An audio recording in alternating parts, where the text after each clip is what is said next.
Entre polémique et nostalgie, la tension monte au château de Dammarie-les-Lys.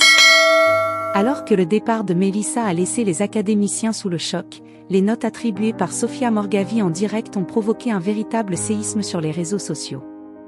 Le château de Dammarie-les-Lys est en ébullition alors que la compétition atteint des sommets de tension et d'émotion. Lors du prime de samedi dernier, le verdict est tombé, c'est Mélissa qui a quitté l'aventure, marquant la fin d'un parcours pourtant prometteur.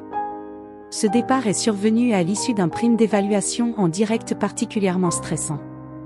La jeune femme se trouvait sur la sellette, faisant face à Sarah et Théo, deux autres candidats en danger.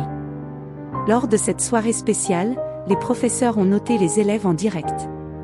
Chaque performance a été passée au crible par Michael Goldman et son équipe, ce qui a permis d'établir un classement immédiat et transparent.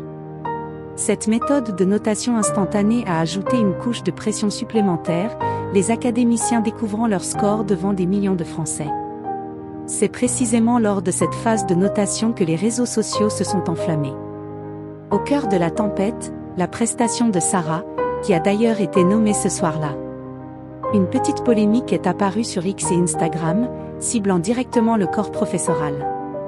En effet, de nombreux internautes ont été choqués que Sophia Morgavi, la professeure de chant, donne la note de 15,5 à la jeune femme.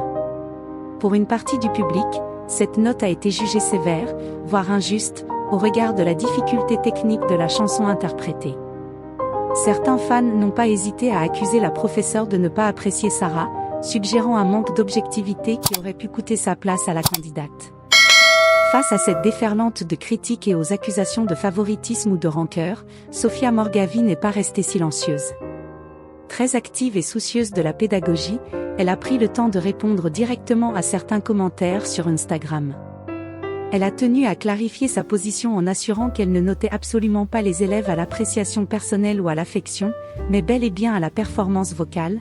Ma démarche n'est jamais personnelle, je note avant tout la technique vocale. Mon rôle est d'évaluer la voix avec exigence et responsabilité, dans l'intérêt de l'artiste sur le long terme. À de nombreuses reprises, j'ai pourtant complimenté Sarah. Vous ne retenez que ce qui vous paraît injuste, en laissant de côté le reste. J'en profite pour vous préciser que je ne suis pas une supportrice, je suis leur professeur et je m'engage à accompagner chacun afin de les faire progresser, écrit Sophia Morgavi. Malgré ces tensions, la vie au château reprend son cours et cette nouvelle semaine est une nouvelle fois pleine d'enjeux majeurs pour les 7 survivants. Les académiciens se préparent en effet à un événement, ils célèbrent le 200e prime de la Star Academy. Pour marquer ce chiffre symbolique qui témoigne de la longévité du programme, la production a décidé de transformer le château en un véritable temple de la nostalgie. D'anciens élèves cultes et des professeurs emblématiques des saisons passées ont fait leur retour au château pour partager leur expérience et distiller de précieux conseils lors des répétitions.